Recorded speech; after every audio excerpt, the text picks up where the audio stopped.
खुट्टो काट, लौ चोरको खुट्टो काट, जो चोर हो उसले तुरुन्त आफ्नो खुट्टो झिक्छ। विनोद चौधरी दलाल व्यापारी हो कि होइन? त्यो विदेशी दलाल व्यापारी हो कि होइन? नेपाललाई कति कर बुझाछ उसले? छोराहरूलाई विदेशी नागरिक बनाछ।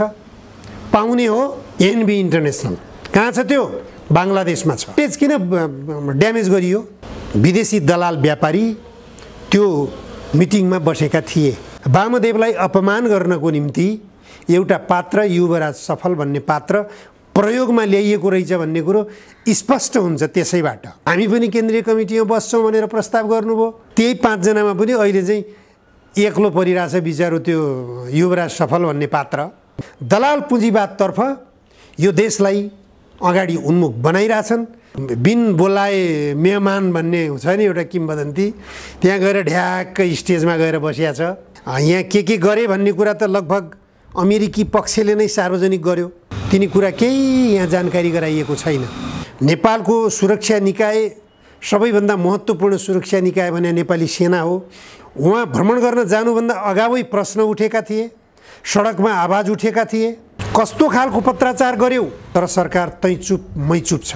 गृहमन्त्रीले पत्राचार भइसक्यो भन्ने, परराष्ट्रको प्रवक्ताले पत्राचार भएको छैन भन्ने गम्भीर षड्यन्त्र भइरहेको छ। राजावादीहरूले पनि यो कुरो नबुझेको होइन। समाप्त गर्नु पर्यो, त्यसलाई खारेज गर्नु पर्यो। सहमतिबाट गर्न सकिने कुराहरू हुन्छन्। त्यसकारण यो बाटोबाट राज संस्था पुनर्स्थापना हुने कुरो पनि देखिँदैन।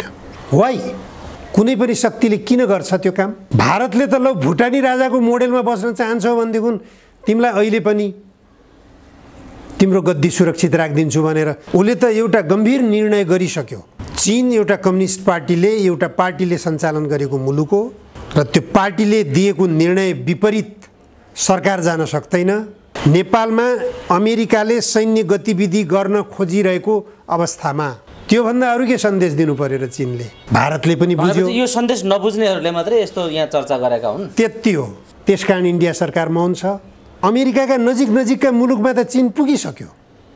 आखिर रुसलाई पराजित गराउन त सकेन नि त।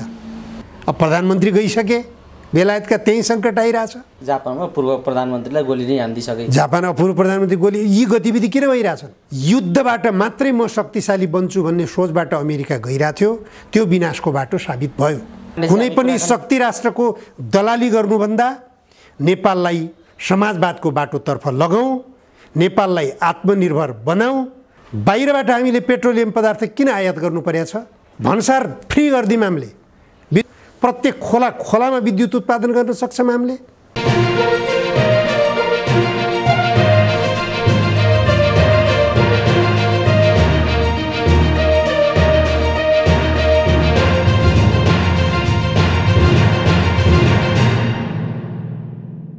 राजनीति निराशाजनक बन्दै गयो। राजनीति सही दिशामा जान सकेन। त्यसकारणले देश अप्ठ्यारो बाटोतर्फ उन्मुख छ। देश गम्भीर मोडमा छ। इतिहासकै कठिन घडीमा देश आइपुग्यो भन्ने तर्क एकातिर व्यापक रूपमा उठेको छ। चिन्ता व्यक्त भइरहेको छ। विश्लेषक बुद्धिजीवीहरू यो खालको चिन्ता गरिरहेका छन्। अर्कोतिर नयाँ पार्टी खोल्ने क्रम पनि तीव्र ढङ्गले बढिरहेको छ। एकातिर निराशा भयो, सङ्कटमा पुगो राजनीतिले देशलाई दुर्घटनामा हाल्न आँटो भन्ने ठुलो कोकोहोलो छ भने अर्कातिर नयाँ पार्टी पनि निरन्तर खोल्ने क्रम छ। त्यो क्रममा अहिले पछिल्लो समय रवि लामिछाने र वामदेव गौतमजीहरूले नयाँ पार्टी बनाउनु भयो। एकातिर यस्तो बहस, एकातिर यस्तो यात्रा, राजनीतिको नयाँ दलको सुरुवात। यसलाई कसरी लिने, कसरी लिनुहुन्छ र अहिलेको राजनीति, वर्तमान राजनीतिलाई कसरी निहाल्नु भएको छ बताइदिनुहोस् त। राजनीतिप्रति जनतामा निकै उदासीनता भइरहेको छ। जनता निराश छन्। जनताले विकल्प खोजिरहेका छन्। मैले देखेको कुरो एउटा त्यो हो। त्यही जनताले खोजिराखेको विकल्प दिनको निम्ति ठुलो सङ्ख्यामा स्वतन्त्र उम्मेदवारहरूको लहर चल्यो।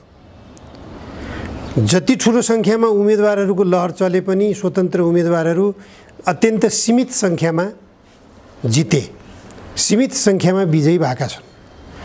आखिर विजयी को भएका छन् त भनेपछि राजनीतिक दलका पुराना पात्रहरू नै भए। यसले गर्दाखेरि पुराना पात्रहरूलाई उछिन्नको लागि के गर्ने त? अब पुराना पात्रहरूलाई पछाडि पार्नको निम्ति के गर्ने त? अब केही विकल्प त दिनु पर्यो। पुराना पात्रहरूलाई सत्मार्गमा लगाउने एउटा बाटो, अर्को बाटो भनेको नयाँ पात्रहरू पनि विकसित गरौँ। नयाँ पात्र स्वतन्त्र रूपमा लाँदाखेरि, सङ्गठित भएर नजाँदाखेरि सीमित सङ्ख्यामा विजयी भएर जान्छन्। ती सीमित सङ्ख्यामा विजयी हुनेहरूले केही गर्न सक्दैनन् भन्ने कुराको स्पष्ट उदाहरण त काठमाडौँ महानगरपालिकामा बालेन र धरानमा हर्क साम्पाङको उदाहरण भइसकेको छ। त्यसैको निम्ति मलाई लाग्छ रवि लामिछानेले पनि त्यही बाटो रोजे। तपाईँले वामदेव गौतमको कुरा गर्नुभयो। वामदेव गौतमको त 2 वर्ष अगाडि नै गठन भएको यो तत्कालीन सत्तासीन डबल नेकपा जति बेला विभाजन उन्मुख थियो, विभाजित भइसकेको थिएन, त्यो विभाजित नहोस्, त्यो एकीकृत अवस्थामै रहोस्, नेताहरूले आफ्ना गल्ती कमजोरीहरू स्वीकार गरून्, आफ्ना गल्ती कमजोरीहरूलाई सच्याएर अगाडि बढुन् भन्ने उद्देश्यका साथ वामदेव कमरेडको अगुवाईमा नेकपा एकता राष्ट्रिय अभियान भनेर त्यति बेलै गठन भएको हो। सर्वोच्च अदालतको निर्णयबाट पार्टी फुट्यो, सरकार ढल्यो। सरकार ढलिसकेपछि, पार्टी फुटिसकेपछि पनि चित्त बुझेन। नेकपा एमाले पनि फुटाउने अवस्थामा सर्वोच्च अदालतकै निर्णय जिम्मेवार छ। नेकपा एमाले पनि फुट्यो। नेकपा एमाले नफुट्दै नेकपा एमाले एकता राष्ट्रिय अभियान भनेर नाम परिवर्तन गरेर गयौँ। फेरि म पनि त्यसमा जोडिएको छु, त्यो अभियानमा। पछि एमाले पनि विभाजित भइसकेपछि एमाले एकता राष्ट्रिय अभियान भनेर गइयो। फेरि त्यसको पनि कुनै हामी सफल हुन सकेनौँ, परिणाम केही आउन सकेन। त्यसपछि अहिले आएर पार्टी नै घोषणा गरियो, नेकपा एकता राष्ट्रिय अभियान भनेर। यतातिरको पक्ष अब रवि लामिछानेजीको पक्ष त रवि लामिछानेजीले आफ्नो कुरो घोषणा गरिसक्नु भएको छ। उहाँले धेरै कुराहरू जानकारी गराइसक्नु भएको छ। उहाँ हौसिनु भएको छ। उहाँको सङ्गठन छैन, तथापि उहाँले जुन एउटा मान्यता पाउनुभयो निर्वाचन आयोगमा, त्यो पनि एउटा सर्वत्र विरोध भइराखेको कुरो छ। स्वतन्त्र भन्ने शब्दले अलि विवाद ल्याइराखेको छ। स्वतन्त्र उम्मेदवार बन्नेहरूको अब हैसियत के हो त? उनीहरूको अधिकार के हो त?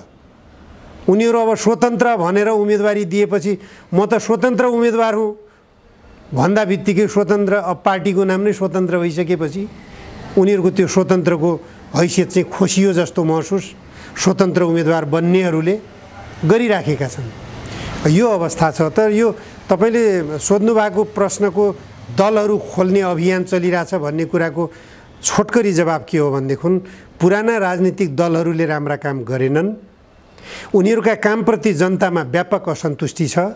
त्यो असन्तुष्टिको विस्फोट हो यो पुराना राजनीतिक दलहरू अथवा जो सत्तासीन अथवा प्रतिपक्षी भएर अहिले रहेका छन् यिनीहरूले बुझ्नुपर्ने कुरा हो। यो एउटा पाटो हो।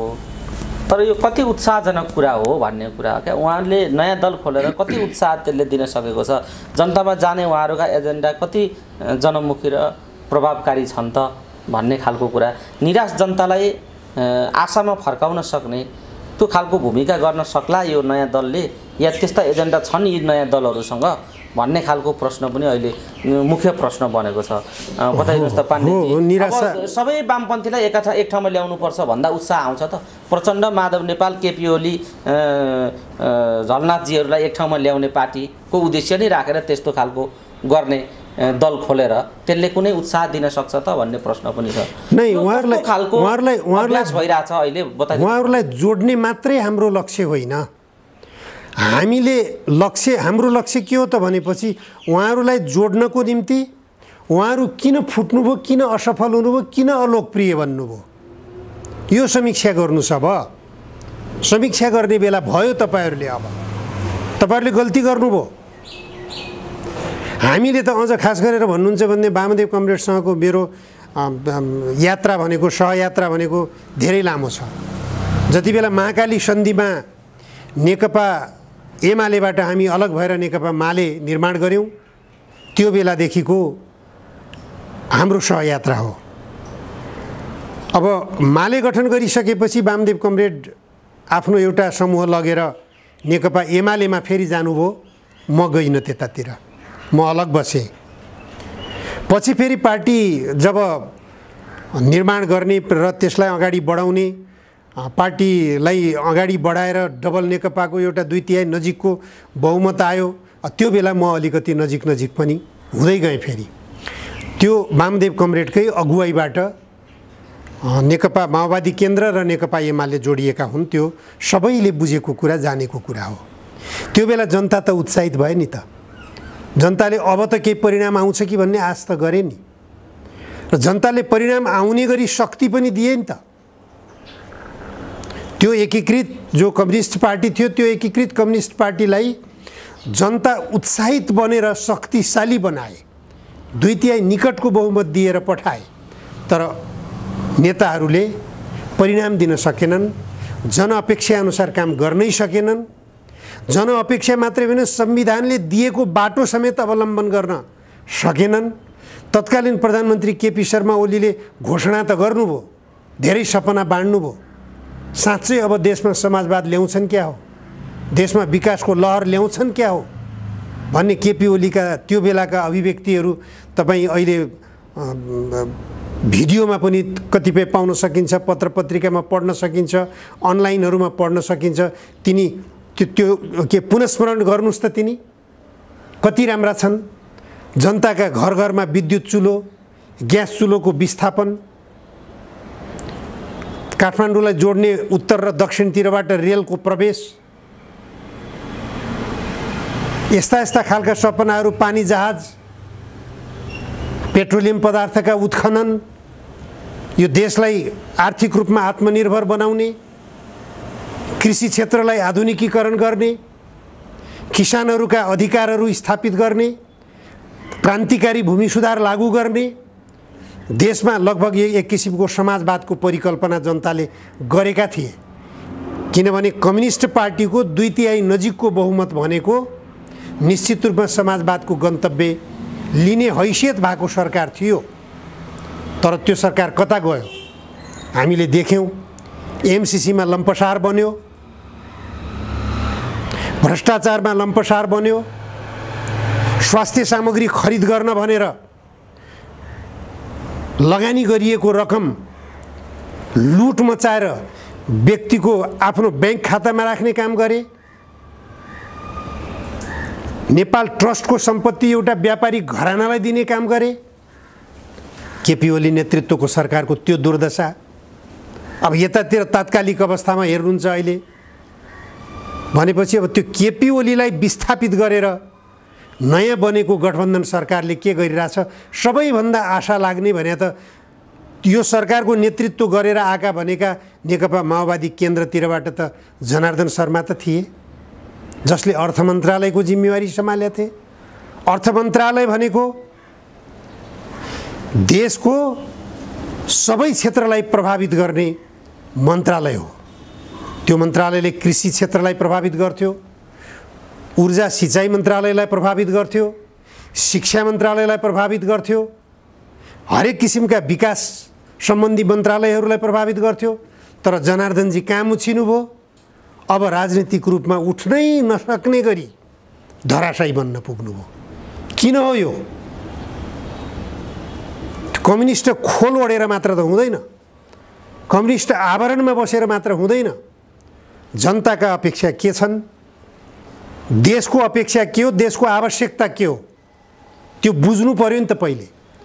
त्यो बुझ्दै नबुझेर हँचुवाको भरमा अगाडि बढ्न खोज्ने र आवरणमा कम्युनिस्ट,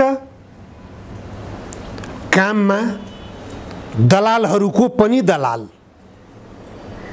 दलालहरूको एजेन्ट, यो रूपमा जान थालेपछि चाहे केपी ओलीका कुरा गरौँ चाहे जनार्दनजीका कुरा गरौँ, त्यो रूपमा देखिनु भयो नि त। उहाँहरूले कार्यशैली सुधार्नु पर्यो। तपाईहरूले काम राम्रो गर्नु भएन हो। निश्चित रूपमा तपाईको नेपाली काङ्ग्रेसका धर्म यी नै हुन्। नेपाली काङ्ग्रेसको राजनीतिक धर्म, राजनीतिक कर्म भनेको यही हो। जे अहिले केपी ओलीले गर्नुभयो, जे अहिले जनार्दनजीले गर्नुभयो, उहाँहरूले गरेका कर्म धर्महरू नेपाली काङ्ग्रेसका कर्म धर्मसँग मिल्दाजुल्दा छन्। छुट्याउने कसरी? ए तपाईँ त कम्युनिस्ट हुनुहुन्छ भनेर नेपाली काङ्ग्रेसभन्दा फरक रूपमा हेर्न सक्ने केही देख्नुहुन्छ तपाईँ? हाम्रा कम्युनिस्ट नेताहरूलाई सत्तामा पुगेका हुन् वा प्रतिपक्षीमा बसेका हुन्, केही छ फरक भन्नुहोस् त? कुनै फरक छैन। ठ्याक्कै यही बेला जनार्दनले जे प्रश्न खडा गरिदिएका छन्, यो गठबन्धन सरकार र संसद जसरी अहिले चलेको छ, यी प्रश्नहरूका बीच माओवादी आफ्नो बैठक गर्दैछ।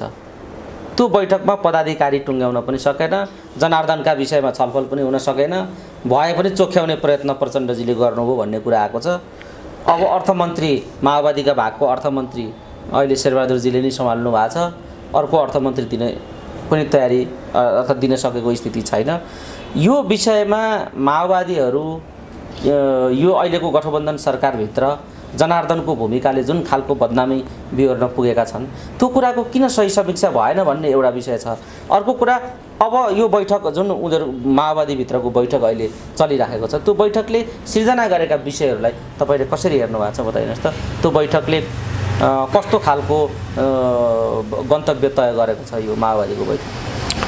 बैठकले कस्तो गन्तव्य तय गरेको छ भन्दा पनि पार्टीले कस्तो नीति अवलम्बन गरेको छ त्यसले बैठकलाई प्रभावित गर्ने हो। पार्टीले जनपक्षीय काम गरेछ कि छैन, राष्ट्रहितको लागि काम गरेछ कि छैन, अथवा निजी लाभको निम्ति मात्रै काम गरिरहेछ पार्टीले, त्यस्ता खालका व्यक्तिहरूलाई मात्रै प्रोत्साहित गरिराखेको छ पार्टीले, त्यस्तै खालका व्यक्तिहरूलाई मात्रै संरक्षित गरिरहेछ पार्टीले भनेपछि त्यो अवसर छोप्न त पार्टीमा प्रतिस्पर्धा त हुनै भयो नि। होइन भने पदीय महत्त्वाकांक्षा किन हुन्छ? त्यहाँ जनताको सेवा र देशको सेवा गर्न मात्रै यदि लक्ष्य उद्देश्य बनाइने हो भने त्यो प्रतिस्पर्धा किन? जुन सुकै पदमा बसे पनि जनताको सेवा गर्ने हो, राष्ट्रिय स्वाधीनताको लागि काम गर्ने हो, देशको निम्ति काम गर्ने हो। त्यसकारण म माथिल्लो पदमा पुग्नु र तल्लो पदमा बस्नुको के भिन्नता हुन्छ र भन्ने कुरो त हुन्छ नि कमसेकम। हुन त मानवीय स्वभाव हो, जसलाई पनि माथिल्लो पदमा जाउँ भन्ने सोचाइ जसको पनि हुन्छ, हरेक मान्छेमा त्यो सोच हुन्छ। तथापि काम के हो पार्टीको? सरकारमा गएपछि पार्टीका नेताहरूले के काम गरिरहेछन्? जनार्दन शर्माले के काम गर्नुभयो? अनि जनार्दन शर्माले गरिरहेको काम देख्ने तल्लो स्तरका कार्यकर्ताहरूले म जनार्दन किन बन्न नपाउने भनेर सोचाइ बनाउनु त स्वाभाविक हो नि त। पार्टी जब पतनको बाटोमा जान्छ, पार्टी जब निजी स्वार्थमा लाग्छ, पार्टी जब धन कमाउनेतर्फ लाग्छ, पार्टी जब ब्याङ्कमा निजी खाताहरूमा ढुकुटी थुपार्नेतर्फ लाग्छ,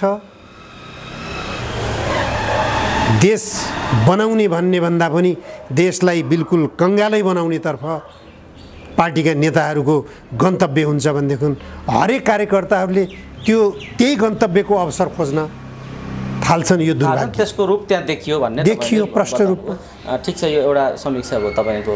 अर्को यही बिचमा अर्को प्रसङ्ग पनि उठेको छ, माधवजीको पार्टी एकीकृत समाजवादी र माओवादी बीच एकता हुने, माओवादी केन्द्र बीच एकता हुने भन्ने खालको अहिले चर्चा पनि उठिराखेको छ।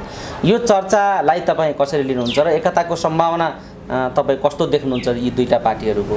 र अहिले वाम गठबन्धनको कुरा पनि उठेको छ, यो वाम गठबन्धन कति सम्भव देख्नुहुन्छ नेताहरूको अहिलेको भूमिका हेर्दा? यसलाई अलिकति चिरफार गरिदिनुहोस् त पाण्डेजी। होइन, नेपाल कम्युनिस्ट पार्टी एकता राष्ट्रिय अभियान भनेर 11 गते, यही असारको 11 गते हामीहरूले वामदेव कमरेडको संयोजकत्वमा पार्टी निर्माण गऱ्यौँ। त्यो पार्टीले दस्तावेज तयार गरेको छ। त्यो दस्तावेजका तपाईँले सोध्नुभएकै गन्तव्यहरू छन्। सबभन्दा पहिले कम्युनिस्टहरूलाई एकीकृत गराउने, सम्भव हुँदैन वाम गठबन्धन बनाउने, त्यो पनि सम्भव हुँदैन भने जति पार्टीहरूको सम्भावना हुन्छ कम्युनिस्ट पार्टीहरूको चुनावी मोर्चा बनाएर अगाडि बढ्ने र कम्युनिस्टहरूको परिणाम कम्युनिस्टहरूकै पक्षमा, किनभने बहुसङ्ख्यक यहाँ कम्युनिस्ट समर्थक जनता छन्, उनीहरूको मत कमसेकम एकै ठाउँमा जाओस्, एक वाम एक ठाम एउटा निर्वाचन क्षेत्र एउटा वामपन्थी उम्मेदवारको सोच बनाएर यदि जान सकियो र त्यसरी उम्मेदवार दिन सकियो भने सबै कम्युनिस्ट पार्टीहरूको प्रतिनिधित्व पनि प्रतिनिधि सभामा संसदमा हुन पुग्छ र केही गरौँ भनेपछि परिणाम पनि दिन सकिन्छ। अहिले पनि संसदमा प्रतिनिधित्व गर्ने कतिपय कम्युनिस्ट पार्टीका प्रतिनिधि पात्रहरू छन् जसले राष्ट्रियताको सवालमा जनजीविकाको सवालमा अत्यन्त प्रभावकारी अभिव्यक्ति दिइराखेका छन्। उनीहरूका अभिव्यक्तिलाई मात्र कार्यान्वयन गर्न सक्ने हो भने संसदबाट निश्चित रूपमा संसदले देश र जनताको निम्ति केही परिणाम दिन सक्छ। संसदलाई पनि देश र जनताको हितमा प्रयोग गर्न सकिन्छ भन्ने सन्देश त त्यहाँबाट पनि दिन्छ नि त। त्यसले गर्दा कम्युनिस्ट पार्टीहरूलाई एकीकृत गर्न पर्छ, एकीकृत गरेर गइयो भनेदेखि निश्चित रूपमा सफल हुन सकिन्छ भन्ने सन्देशको अनुभव हामीले उदाहरणका रूपमा अघिल्लो चुनावमा सँगालिसकेका छौँ। त्यस आधारमा पनि कम्युनिस्ट पार्टीका खास गरेर त्यही जुन पार्टी फुटेर 3वटा 4वटा टुक्रा टुक्रा भएको छन् अहिले, उनीहरूले नै सोच्नुपर्ने कुरा हो सबभन्दा पहिले त। अर्को कुरा संसदमा प्रतिनिधित्व गर्न खोजिरहेका र संसदमा प्रतिनिधित्व गरिरहेका साना कम्युनिस्ट पार्टीहरूलाई पनि जोडेर अगाडि जान सक्ने प्रयासमा चाहिँ कम्युनिस्ट पार्टीहरू हुनुपर्छ। तपाईँले भन्नुभयो जस्तै नेकपा माओवादी केन्द्र र नेकपा एकीकृत समाजवादी मिलेर जालान् कि नजालान्, उहाँहरू मात्रै मिलेर गएर पनि परिणाम आउने सम्भावना त म देख्दिनँ। तर त्यसमा फेरि नेकपा एमाले पनि आएर जोडिँदा साथ धक्का दियो। फेरि देशमा कम्युनिस्ट पार्टीको बाहुल्यता रहेको सरकार निर्माण हुन्छ, 2/3 बहुमतको सरकार निर्माण हुन्छ। होइन, त्यो हुन्छ परिणामले देखाएको छ या हुन्छ हुँदैन, अबको परिणाम कस्तो हुन्छ आफ्नो ठाउँमा छ। तर यो एक हुनुपर्छ या गठबन्धन हुनुपर्छ या एकता हुनुपर्छ, एक सबै वाम एक ठाउँ हुनुपर्छ भन्ने मान्यता राख्ने तपाईँहरूको दृष्टिमा अहिले सम्भावना त्यस्तो कति बलियो छ? त्यो हुने सम्भावना कति बलियो देख्नुहुन्छ? होइन, हामीले पार्टी निर्माण गरिसकेपछि असार 11 गते घोषणा गऱ्यौँ, 12 गते केन्द्रीय कमिटीको बैठक बस्यो, 13 गते हामी सचिवालय निर्माण गऱ्यौँ, सचिवालयको बैठक बस्यो, त्यसपछि 14 गते हामीहरूले पत्रकार सम्मेलन मार्फत पार्टी घोषणा गऱ्यौँ, 15 गतेदेखि हामी नेताहरूसँगको भेटघाट, पहिलो भेट हामीले प्रमुख प्रतिपक्षी दलका नेता केपी ओलीसँग भेट्यौँ, दोस्रो भेट खुमलटारमा पुगेर नेकपा माओवादी केन्द्रका अध्यक्ष प्रचण्डसँग भेट्यौँ, तेस्रो भेट त्यही दिन नेकपा एकीकृत समाजवादीका अध्यक्ष माधव कुमार नेपालसँग कोटेश्वरमा पुगेर भेट्यौँ र उहाँहरू तीनैजनाका कुराहरू सकारात्मक छन्। पार्टी एकताको सवालमा केही आफ्ना आफ्ना एजेन्डाहरू त हुने नै भए, एजेन्डै उहाँहरू बिचमा कुनै किसिमको विमति नै नभइदिएको भए पार्टी पनि फुट्थेन। पार्टी फुट्नुको पछाडि केही कारणहरू छन्, ती कारणहरू के हुन्, ती कारणहरूमा दोषी को छ त, त्यो विषयमा गम्भीर छलफल गर्नुपर्छ। त्यसमा वामदेवजीले खुलेरै भन्नुभयो प्रचण्डका कारणले यो हिजोको पार्टी विभाजन भयो भनेर वामदेवजीले। होइन, प्रचण्डलाई मात्रै भन्नुभएको छैन उहाँले प्रचण्डलाई मात्र होइन केपी ओलीलाई पनि दोष दिनुभएको छ, प्रष्ट रूपले दिनुभएको छ। पत्रकार सम्मेलनमा म पनि उपस्थित छु, त्यो मात्रै होइन हाम्रो त दस्तावेजले पनि भनेको कुरो छ। ठिक छ, यो त तपाईँहरूको दस्तावेज पनि आइसकेको छ, त्यो एउटा पाटो हो। अर्को पाटो तपाईँहरूले जुन खालको एक्सर्साइज गर्नुभयो, पार्टी बनाउनु भयो वामदेवजी तपाईँहरूले, तर पार्टी गठन गरेको 1 हप्ता नहुँदै एक्लै अर्कालाई कारबाही गर्ने ठाउँमा पनि पुग्नुभयो तपाईँहरूको पार्टी, त्यहाँ पनि पुग्यो। यो घर झगडा के हो बताउनुहोस् त। यो त्यति महत्त्व दिनुपर्ने विषय होइन। हेर्नुहोस्, चर्चा त ठुलै भयो नि त। चर्चा त मिडियाले गराइदिए। मिडियाले म पनि हुन त अब 41 वर्ष भयो मिडियाकर्मीको हैसियतबाट पत्रकारिता गर्दै आएको, मैले 41 वर्ष भयो। तर यो 4 दशक बिताउँदाखेरि मैले एउटा कुरो के बुझ्न सकिनँ भने मिडियाले केलाई महत्त्व दिने, त्यो जो सचिवालय को निर्णय भनेर वामदेव कमरेडलाई निष्कासन गरेको भनेर भनिएको छ, त्यसमा 11 जनाको नाम छ। युवराज सफल भन्ने पात्रलाई त्यो सचिवालयको संयोजक बनाइएको छ, केन्द्रीय कमिटी भङ्ग गरिएको छ, उनीहरूको विज्ञप्तिले निर्णयमा भन्छ। र त्यो 11 जनाको सचिवालयको निर्णय त्यहाँ दस्तखत कतिजनाले गरेका छन्? 5 जनाले गरेका छन्। 11 जनाको बैठक छ, 5 जनाले दस्तखत गरेका छन्। त्यो कोरम पुग्यो कि पुगेन? बहुमत पुग्यो कि पुगेन? त्यो अल्पमतले गरेको निर्णयलाई मिडियाले ठाउँ दिने कि नदिने, मान्यता दिने कि नदिने, यो मिडियाले सोच्नुपर्ने कुरा हो। जुन मिडियाबाट त्यो विज्ञप्ति सार्वजनिक भयो, विज्ञप्ति समेत सार्वजनिक भएको छ, फेरि विज्ञप्तिमा 5 जनाको दस्तखत छ, 11 जनाको नाम छ, 11 जनाको बैठक छ, 5 जनाको दस्तखत छ। अल्पमतले गरेको निर्णय सार्वजनिक भएको छ, मिडियाले व्यापक रूपमा प्रचार गरिदियो। अनि भयो के त भने वामदेवको खेदो खन्न पाइयो। वामदेवको खेदो खन्नको निम्ति, वामदेवलाई अपमान गर्नको निम्ति एउटा पात्र युवराज सफल भन्ने पात्र प्रयोगमा ल्याइएको रहेछ भन्ने कुरो स्पष्ट हुन्छ। त्यसैबाट यो निष्कर्षमा आएको कुरो। फेरि त्यही 5 जना मध्येमा पनि 1 जनाले त म छैन त्यसमा, मेरो दस्तखतको दुरुपयोग गरियो, मैले त्यसरी वामदेव कमरेडलाई निष्कासन गर्ने भनेर निर्णय गरेकै होइन भनेर विज्ञप्ति दिएर सार्वजनिक गरिसके, आत्मालोचना गरिसके नीलकण्ठ पौडेलले। अरू 2 जनाले पनि हिजो आत्मालोचना गर्ने भनेर फोन गरिसकेका छन् वामदेव कमरेडलाई, हामी पनि आत्मालोचना पत्र ल्याउँछौँ, टाइम पाऊँ, कमरेडसँग भेट्ने टाइम पाऊँ भनेर फोन गरिसकेका छन्। अब बाँकी युवराज सफल बाहेक 3 जना हुन्छ, 3 जना आउनुहोस् एकैपटक, अर्को पनि आउँछु भन्नुभएको छ, 3 जना एकैपटक आउनुहोस्, 3 जनाको संयुक्त विज्ञप्ति निकाल्नुहोस् भनेर वामदेव कमरेडले भनिदिनु भएको छ। अवस्था यो हो हेर्नुहोस्। त्यसले गर्दा त्यो उहाँहरू आफै आउनुभयो, भेलामा आफै उपस्थित हुन आउनुभयो, बोलाएको पनि होइन, आमन्त्रण गरेको पनि होइन, दस्तावेज सुन्नुभयो, छलफल गर्नुभयो, छलफलमा बस्नुभयो, उहाँहरूलाई छलफल राम्रो लाग्यो, दस्तावेज राम्रो लाग्यो, हामी पनि केन्द्रीय कमिटीमा बस्छौँ भनेर प्रस्ताव गर्नुभयो। अब एउटा 5वटा पार्टी भनेर आउनुभएको थियो उहाँहरू, 5वटा पार्टीको तर्फबाट 3-3 जनाको प्रतिनिधित्व चाहियो भनेर 14 जना केन्द्रीय कमिटी बन्नुभयो। 75 जना केन्द्रीय कमिटीको सदस्यहरू मध्येमा 14 जना उहाँहरू पनि पर्नुभयो। त्यो 14 जना मध्येमा 5 जना निस्किन खोज्नु भएको थियो। त्यही 5 जनामा पनि अहिले चाहिँ एक्लो परिरहेछ बिचारो त्यो युवराज सफल भन्ने पात्र, जसले वामदेव गौतमको विकल्प आफूलाई बनाउन प्रयास गरिरहेछ। यहाँभन्दा हास्यास्पद के हुन्छ? अब त्यो मञ्चमै त्यो सिद्धार्थ कटेजको भेलामा त्यो बिन बोलाए मेहमान भन्ने हुन्छ नि एउटा किम्बदन्ती, त्यहाँ गएर ढ्याक्क स्टेजमा गएर बसिया छ। त्यसलाई न जा भन्नु बाहिर, त्यो पनि मुख्य अतिथि बस्ने सिटमै बसिया थियो, त्यसलाई ठाउँ स्थानान्तरण गरियो, आसन ग्रहण गराइयो। अन्तिममा गएर 3-4 दिनभित्र त्यो नौटङ्की गरिदिएछ। त्यो उसको चरित्रै त्यही हो भन्ने कुरो धेरै ठाउँबाट पुष्टि भइसकेको छ। त्यसकारण यो विषयमा योभन्दा बढी कुरा नगरौँ।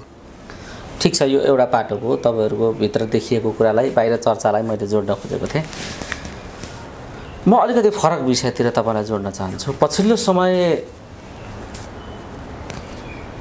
प्रधानमन्त्री शेरबहादुर देउवाजीको अमेरिका भ्रमणको ठुलो चर्चा थियो, सर्लक्कै सेलायो।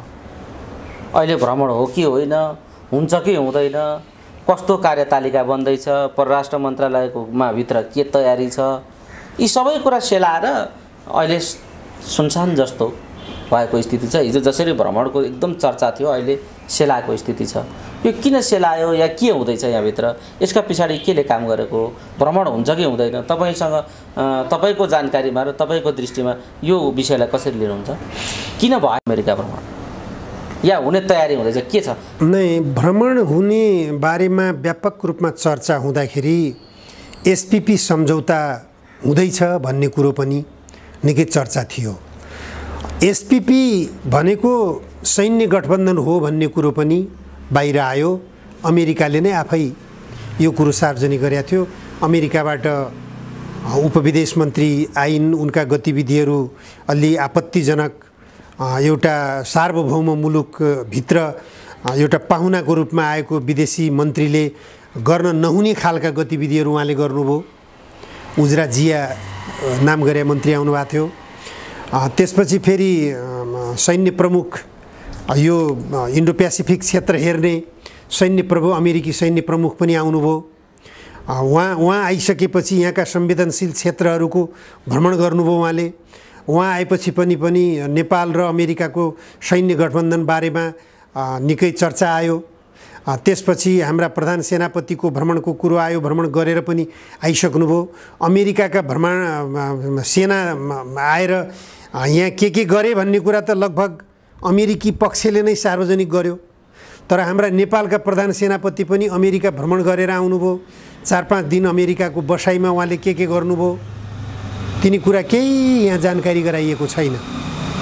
उहाँ फर्केर आएर नेपालमा मैले अमेरिकामा यो काम गरेँ, यो ठाउँमा यो भिजिट गरेँ, यस्तो मैले सम्झौता गरेँ भनेर नेपाली जनतालाई सुसूचित गराउनु पर्ने हो। नेपाली सेनाप्रति नेपाली जनताको जो विश्वास छ, नेपालको सुरक्षा निकाय सबैभन्दा महत्त्वपूर्ण सुरक्षा निकाय भने नेपाली सेना हो।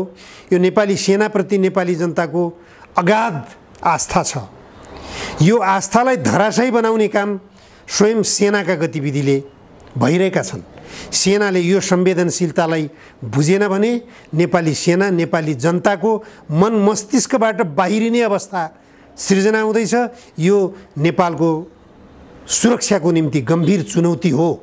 यो नेपाली सेनाको नेतृत्वदायी अङ्गले गम्भीरतापूर्वक लिन जरुरी छ।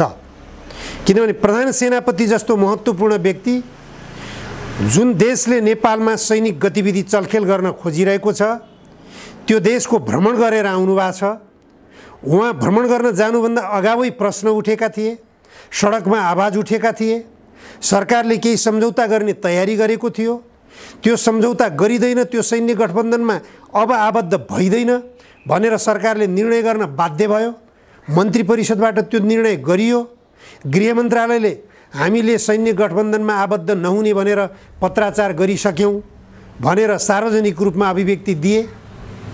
तर त्यो कस्तो खालको पत्राचार गर्यो, सरकारले सुसूचित गर्नु पर्यो जनतालाई भनेर व्यापक रूपमा सडकबाट आवाज उठ्याछ। राजनीतिक दल, संसद बाहिरका राजनीतिक दलका नेताहरूले आवाज उठाइरहेका छन्। सडकबाट आवाज उठाइरहेको छ, मिडियाहरूबाट आवाज उठिरहेको छ। तर सरकार तै चुप मै चुप छ। त्यो पत्र सार्वजनिक गर्नेतर्फ छैन। यही बीच परराष्ट्र मन्त्रालयको प्रवक्ता सेवा लम्सालले सार्वजनिक गर्नुभयो अमेरिकालाई एसपीपी बारेमा कुनै पत्राचार गरिएको छैन भनेर उहाँले खुलासा गरिदिनु भयो। के हो त कुरो यो? गृहमन्त्रीले पत्राचार भइसक्यो भन्ने, परराष्ट्रको प्रवक्ताले पत्राचार भएको छैन भन्ने, अनि प्रधानमन्त्रीको पनि भ्रमणको तयारीको चर्चा भइरहने।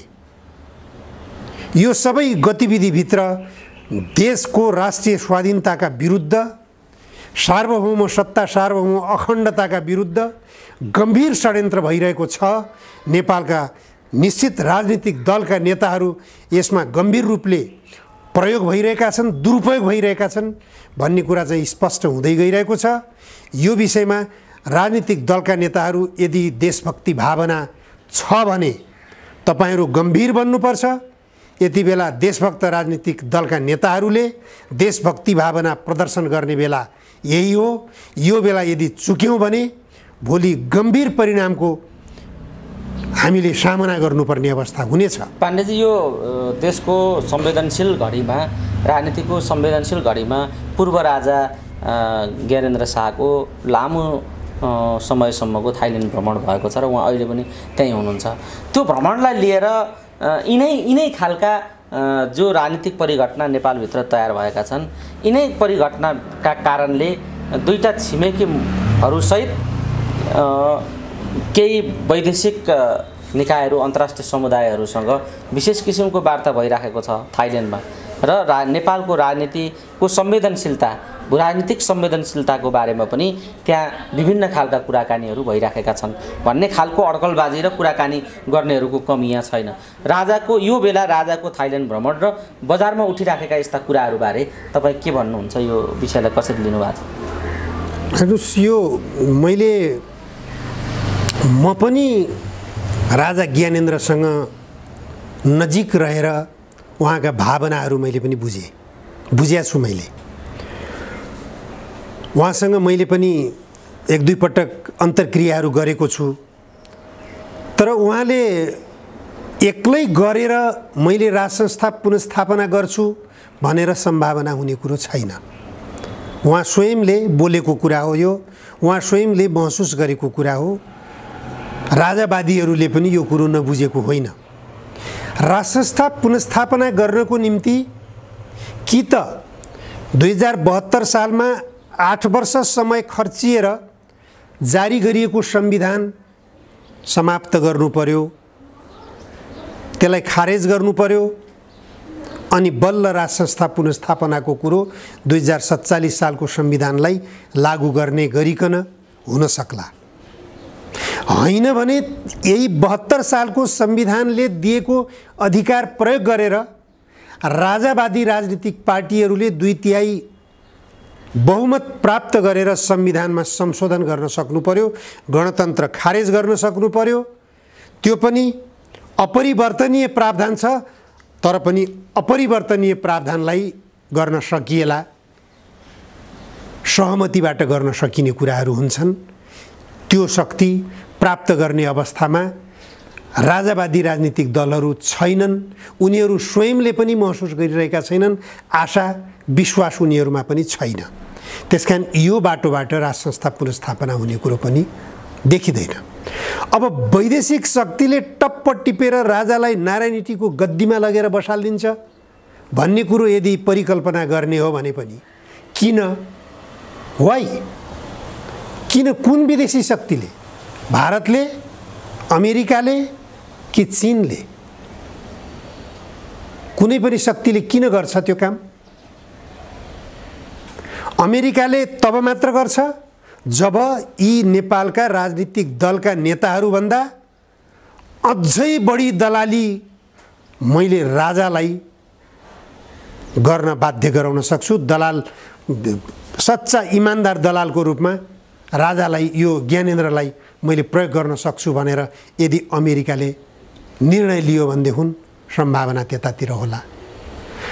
भारतले त ल भुटानी राजाको मोडेलमा बस्न चाहन्छौ भनेदेखि तिमीलाई अहिले पनि तिम्रो गद्दी सुरक्षित राखिदिन्छु भनेर त्यही बेला भनेकै हो, उनले नमानेकै हो, नमानेकै गणतन्त्र ज्ञानेन्द्रले नमानेकै हो। यो पनि छर्लङ्ग छ। त्यसले गर्दा म देख्दिनँ कुनै बाटोबाट पनि राज संस्था पुनर्स्थापना हुने बाटो म देख्दिनँ। अब पूर्व राजा ज्ञानेन्द्र अहिले विदेश भ्रमणमा जानु ठुलो कुरो होइन। उहाँ उपचारको निम्ति जान सक्नुहुन्छ, उहाँहरू भ्रमणको निम्ति जान सक्नुहुन्छ, अलिकति रिफ्रेसमेन्टको निम्ति पनि जान सक्नुहुन्छ, हरेक कुराहरू हुन सक्छन्। अब उहाँले सार्वजनिक रूपमा कुनै केही बाहिर सार्वजनिक ल्याउनु भएको छैन, खालि जानुभएको छ। त्यो चर्चाका विषयमा मलाई त्यो विश्वास लाग्छ। यो तपाईँको आफ्नो विचार राखिदिनु भयो यो बाटोमा। यो सँगसँगै अहिले एक थरी मान्छेहरूले एउटा खालको विषयलाई पनि बहसको विषय बनाइराखेका छन्। यो नेपालको अहिलेको वर्तमान राजनीतिको सवालमा चीन किन एकदम साइलेन्ट देखियो, मौन जस्तो देखियो? यस्तो हुँदैन थियो, कहिले कता पुगिराखेको, भेटघाट गरिराखेको, एक त केही न केही भइराखेको देखिन्थ्यो। यो बिचमा चाहिँ एकदमै मौनता, चीनले, भारतले मौनता साधेको स्थिति छ भनेर मानिसहरू आकलन गर्छन्। के चीन मौन छ भन्ने एउटा प्रश्न हो, छैन भने के गर्दैछ भन्ने अर्को प्रश्न हो। यो बताइदिनुहोस् त, यो खालको चर्चा किन भइराखेको छ? चीनले मौनता बोल्नुपर्ने केही विषय नै छैन चीनसँग। अब उसले त एउटा गम्भीर निर्णय गरिसक्यो जो सार्वजनिक भइसकेको छ। आवश्यक परेको खण्डमा कुनै पनि क्षेत्रमा सरकारले सेना खटाउन सक्ने छ, पार्टीले निर्णय दिइसक्यो। चीन एउटा कम्युनिस्ट पार्टीले सञ्चालन गरेको मुलुक हो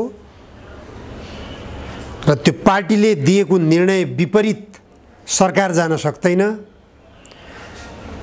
पार्टीले निर्णय गरिसकेपछि त्यो निर्णयलाई अधिकारको रूपमा सरकारले प्रयोग गर्छ। त्यो निर्णय गरिसकेको छ।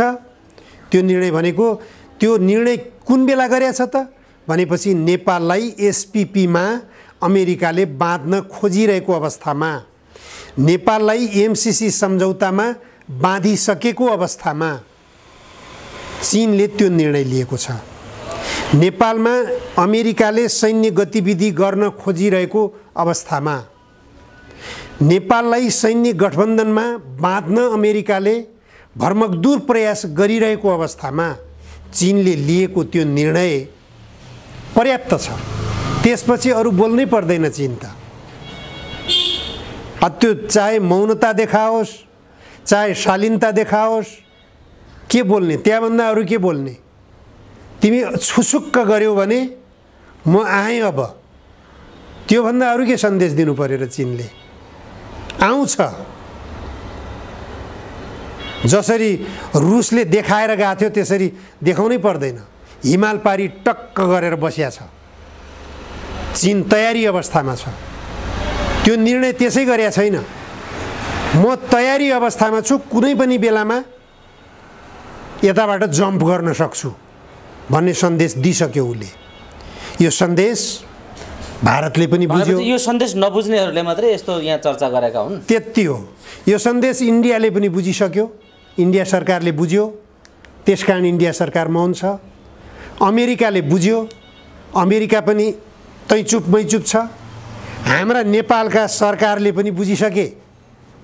त्यसै कारण एसपीपी सम्झौतामा हामी बाँधिन चाहन्नौँ भनेर निर्णय गरे। त्यसै निर्णय गरेका छन् यिनले। एमसीसी पछि अर्को पत्र लेखिएको छ भन्ने चर्चा भीम रावलले पटक पटक उठाउनु भएको छ। त्यो पत्र गोप्य राखिएको छ, त्यहाँ के छ भन्ने कुराको विषय अहिले चर्चामा उठेको छ। अब एसपीपी बारे पनि प्रचण्डजीले व्याख्यात्मक घोषणा झिकिदिनुहुन्छ कि भन्ने खालका आशंकाहरू त छन्। जतिसुकै गोप्य षड्यन्त्र गर्न खोजेका भए पनि चीन त पुगिसक्यो। अमेरिकाका नजिकका मुलुकमा त चीन पुगिसक्यो। अमेरिका घेराबन्दीमा परिसकेका छ। चीन समर्थक मुलुकहरूको घेराबन्दीमा अमेरिका छ अहिले। यो अमेरिकाले महसुस गरिसकेका छ। रुस र युक्रेनको युद्ध गराउन प्रयास गर्यो। आखिर रुसलाई पराजित गराउन त सकेन नि त। युक्रेन ध्वस्त भयो। बरु युक्रेनलाई निकै शक्तिशाली बनेर सहयोग गर्दै आएको बेलायतको हालत हेर्नुहोस् अहिले। अब प्रधानमन्त्री गइसके, बेलायतका त्यही सङ्कट आइरहेछ। अब अहिले रुससँग भन्दा चीनसँग प्रतिद्वन्दिता मेरो बढी छ भनेर अमेरिकाका राष्ट्रपति जो बाइडेनले मुख खोल्नु परेको छ। अवस्था कतातिर गइरहेछ त प्रष्ट छ। चीनलाई घेराबन्दी गर्छु भनेर पहल गरिरहेथे, ताइवानलाई उचालिरहेथे, जापानमा क्वाडको मिटिङ बसेका थिए। तर यतातिर गतिविधि गर्छु भन्दा भन्दै, यहाँ सैन्य गठबन्धन गर्छु भन्दा भन्दै, सैन्य गतिविधि गर्छु भन्दा भन्दै उतातिर फ्याट चीनको सहयोग, रुसको सहयोग माग्न थाले उनकै छिमेकी मुलुकहरूले। निकारागुवाले माग्यो, भेनेजुएलाले माग्यो। जापानमा पूर्व प्रधानमन्त्रीलाई गोली नै हानिदिइसके। जापानमा पूर्व प्रधानमन्त्री गोली। यी गतिविधि किन भइरहेछन्? त्यसले गर्दा अमेरिकाले आर्थिक हैसियतमा त आफ्नो पहिलो स्थान गुमाइसकेका छ। सुरक्षाको सवालमा पनि ऊ अब कमजोर भइसकेका छ। सुरक्षामा पनि म कमजोर। उसले हरेक कोणबाट युद्धबाट मात्रै म शक्तिशाली बन्छु भन्ने सोचबाट अमेरिका गइरहेको थियो। त्यो विनाशको बाटो साबित भयो अमेरिकाको लागि। त्यसकारण बाटो समाजवादकै बाटो हो। नेपालले अपनाउने पनि समाजवादकै बाटो हो। समाजवादको बाटो अपनाउने हो भने संविधान सम्मत पनि हुन्छ, संविधानले निर्धारण गरेको बाटो पनि हुन्छ, जनताले चाहना गरेको बाटो पनि हुन्छ। त्यो समाजवादको बाटो लिँदा साथ कुनै पनि छिमेकी देशको शक्ति उन्माद यहाँ आमन्त्रण गर्नुपर्ने अवस्था पनि रहँदैन। देशको राष्ट्रिय स्वाधीनता माथि उठ्न सक्छ। देशलाई आत्मनिर्भर बनाउन सकिन्छ। देशमा रोजगारी सृजना गर्न सकिन्छ। देशमा उत्पादन बढाउन सकिन्छ भने त्यो समाजवादको बाटो किन नलिने? नेपाल सरकारले गम्भीर रूपले सोच्नुपर्ने अवस्था हो यो। कुनै पनि शक्ति राष्ट्रको दलाली गर्नुभन्दा नेपाललाई समाजवादको बाटोतर्फ लगाऊ, नेपाललाई आत्मनिर्भर बनाऊ, आत्मनिर्भर अर्थतन्त्रको विकास गरौँ। प्रचुर सम्भावनाहरू छन् यहाँ। बाहिरबाट हामीले पेट्रोलियम पदार्थ किन आयात गर्नु परेको छ? विद्युतीय सवारी साधनहरूको विकास गरौँ न, भन्सार फ्री गरिदिउँ हामीले, विद्युतीय सवारी साधनहरू ओइराइदिउँ। यिनी पेट्रोलियम पदार्थबाट चल्ने गाडीहरू सबै यो कबाडीमा जान्छन्, थन्किन्छन् सबै। विद्युतबाट चलाइदिउँ गाडीहरू, ठाउँ ठाउँमा त्यो चार्जिङ स्टेसनहरू खडा गरिदिउँ। विद्युत शक्ति प्रशस्त खपत हुन्छ, विद्युत उत्पादनका सम्भावनाहरू जताततै छन्। हामी प्रत्येक खोलामा विद्युत उत्पादन गर्न सक्छौँ हामीले। सम्भावनातिर नजाने, जे कुरो असम्भव छ। अब नेपाल आयल निगमले अहिले घोषणा के गरिरहेछ, 2 पाङ्ग्रे गाडीलाई 5 लिटर, 4 पाङ्ग्रे गाडीलाई 20 लिटर पेट्रोलियम पदार्थ चाहिँ सीमित नगर्ने हो भने अब सङ्कट छ। मूल्य पनि बढाइरहेछ, कोटा पनि निर्धारण गर्न लागिसक्यो। हामी अझै पनि त्यसैमा परनिर्भर हुन खोजिरहेछौँ। हामी आत्मनिर्भर बन्नेतर्फ कहिले जाने, त्यो विकल्प किन नसोच्ने? फेरि इलेक्ट्रिक सवारीमा उल्टो कर बढाइदिए नि त अर्थमन्त्री जनार्दन शर्माले। सरासर गलत काम हो त्यो। त्यही भने दलाल अर्थतन्त्रको विकास गर्न खोजिरहेछन् नि त। दलाल पुँजीवादतर्फ यो देशलाई अगाडि उन्मुख बनाइरहेछन्, त्यसकै दुष्परिणाम हो। भन्नुभएर अब तपाईँ फुटेज किन ड्यामेज गरियो? विदेशी दलाल व्यापारी त्यो मिटिङमा बसेका थिए, प्रष्ट छ। को हो विदेशी दलाल व्यापारी? खुट्टो काट, लौ चोरको खुट्टो काट भन्ने बेलामा चोरले, जो चोर हो उसले तुरुन्त आफ्नो खुट्टो झिक्छ। विनोद चौधरीले म होइन भनेर किन विज्ञप्ति जारी गर्नु पर्यो? किन जारी गर्नु पर्यो? विनोद चौधरी दलाल व्यापारी हो कि होइन? नेपालमा सम्पत्ति कमाएर विदेशतिर कुम्ल्याउने, त्यो पनि अवैधानिक बाटोबाट घुसेर, त्यो विदेशी दलाल व्यापारी हो कि होइन? नेपालको अर्बपति घोषित भएको छ, नेपाललाई कति कर बुझाछ उसले? सबै उद्यमी व्यापारीहरूभन्दा बढी बुझाछ छैन? बरु बुझाउनु पर्ने हो कि ल भन्नुहोस् त। अर्बपति 1 नम्बर, अरू कोही छैनन् नेपालमा अर्बपति उ बाहेक।